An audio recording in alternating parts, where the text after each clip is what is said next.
निश्चितच माजी आरोग्यमंत्री तानाजी सावंत यांना हा मोठा दणका आहे. आरोग्य सेवा आयुक्तांनी त्यांच्या कार्यकाळात दिले गेलेले हे जे सुमारे 3,200 कोटी रुपये टेंडर होतं, 5 वर्षांसाठी सुमारे 3,200 कोटी रुपये टेंडर हे दिलं होतं, ते थांबवण्याचे आदेश दिलेले आहेत. आरोग्य विभागाच्या अखत्यारीत येणारे जे राज्यभरातली हॉस्पिटल्स आहेत, रुग्णालये आहेत, प्राथमिक आरोग्य केंद्र आहेत, उपकेंद्र आहेत, या सगळ्या ठिकाणी यांत्रिकी पद्धतीनं साफसफाई करण्याचं हे कंत्राट होतं. हे कंत्राट पुण्यातल्या BSA कॉर्पोरेशन लिमिटेड या कंपनीला दिलं गेलं होतं. मग त्यामध्ये सुद्धा अनेक अनियमितता होत्या, त्याच्याबाबत तक्रारी झाल्या होत्या.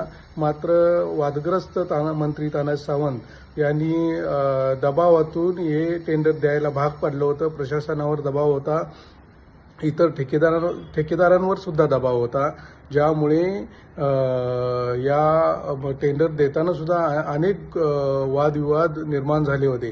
पण आता आरोग्य सेवा आयुक्तांनी हे टेंडरचं काम थांबवायचे आदेश दिलेले आहेत.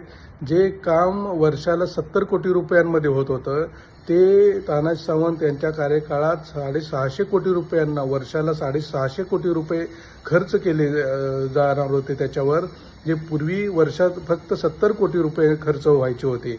हे सुमारे 5 वर्षाचं काम 3,200 कोटी रुपयांचं हे काम होतं. निधी नसताना सुद्धा हे टेंडर दिलं गेलं होतं. राज्यस्तरावर या हेडखाली निधीची तरतूद नव्हती, निधी उपलब्ध नव्हता आणि शासनाचा नियम आहे, निधी उपलब्ध नसेल तर काम देऊ नये. पण निधी नसताना सुद्धा हे टेंडर दिलं गेलं होतं, असा आक्षेप होता. आता आरोग्य सेवा आयुक्तांनी हे काम थांबवण्याचे आदेश दिलेत आणि निश्चितच हा माजी मंत्री तानाजी सावंत यांना मोठा धक्का समजला जातोय.